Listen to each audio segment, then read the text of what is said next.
میں ہوں پارس جہاں سے، اور آج ہمارے ساتھ موجود ہیں ایک ایسی جانی مانی شخصیت جو اپنے جارحانہ مزاج کی وجہ سے بڑے جانے جاتے ہیں. جنرل مشرف کے دور میں بلدیاتی نظام کے خالق رہے اور مشکل ترین وقت میں پاکستان مسلم لیگ نون کو بہترین ڈیفینڈ کیا، لیکن آج کل مسلم لیگ نون سے سخت ناراض ہیں. دانیال عزیز صاحب، السلام علیکم. بہت بہت شکریہ آپ نے پوڈ کاسٹ کے لیے وقت دیا. دانیال عزیز صاحب، جارحانہ محبت سے جارحانہ مخالفت تک کا سفر آپ نے یہ 1 ماہ میں کیسے طے کیا، اور کیا یہ وجہ یہی تھی بس کہ پی ایم ایل این وہ ووٹ کو عزت دو کے نعرے سے، اس بیانیے سے پیچھے ہٹ گئی، دور ہو گئی؟ آپ نے 2 سوال پوچھے ہیں. پہلا جو سوال آپ نے پوچھا اس میں یہ ہے جی کہ میں سیاست جو ہے میرا کوئی ہیروئن کا کاروبار نہیں ہے جو میں نے ضرور اسمبلی میں جا کے اپنا کاروبار بچانا ہے. میرے کچھ عزائم ہیں، میرے کچھ مقاصد ہیں. ایک تو حلقہ کی مینجمنٹ ہے، وہ ایک ڈے ٹو ڈے چیز ہے. اس کے علاوہ پاکستان کے لیے ایک خواب ہے، اور اس میں جو یہ خواب جب خراب ہونے لگتا ہے تو پھر ہم بڑی تکلیف ہوتی ہے. تو میں نے اپنی پارٹی سے یہ کہا کہ آپ مہنگائی اور بے روزگاری کی بات کریں. آپ کی جو یہ بنا رہی ہے مینیفیسٹو کمیٹی، انہوں نے اس میں مینشن تک نہیں کیا اچھے طریقے سے، اور اس کا حل بتایا عوام کو.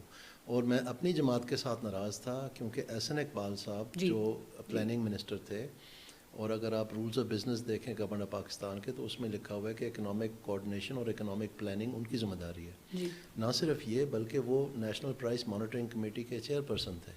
تو جب انفلیشن چھت میں سے گزر گئی، یعنی جب سے پاکستان کا وجود بنا ہے تب سے لے کے آج تک اتنی انفلیشن نہیں ہوئی، تو میں ان سے یہ کہتا تھا کہ آپ کو کم از کم یہ بتانا چاہیے تھا کہ اس کی وجہ کیا ہے. انہوں نے ان دنوں میں پرائس مانیٹرنگ کمیٹی کی میٹنگ ہی نہیں کی. چھوڑیں کہ انہوں نے اس کا حل کیا تجویز کرنا تھا یا کیا بتانا تھا. یعنی ٹوٹل ایک آپ سمجھ لیں ریکلیس ابینڈن کے تحت جو ہے نا اپنی ذمہ داری کو سے قاصر تھے. اور جو دوسرا عہدہ تھا مریم اورنگزیب صاحبہ کا، اس میں ان کا کام تھا کہ جو اصل حقائق تھے یہ اس مہنگائی کے بارے میں وہ بچے کی زبان پہ ہوتے، ان کا یہ کام تھا. انسٹیڈ کیا ہو رہا تھا کہ یہ توق ہمیں بندھوا کے اور ہمیں عوام کے سامنے پیش کر کے جا کے ووٹ مانگیں.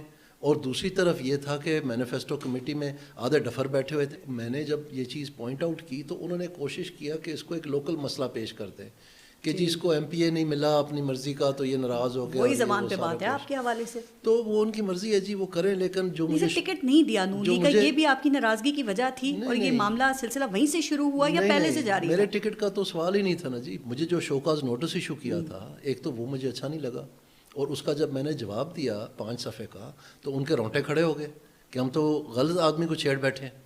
کیونکہ اس میں جو انہوں نے میرے پہ جو تہمتیں لگائی تھیں، الزامات لگائے تھے، جب اس کا جواب ان کو ملا تو وہ منہ توڑ تھا.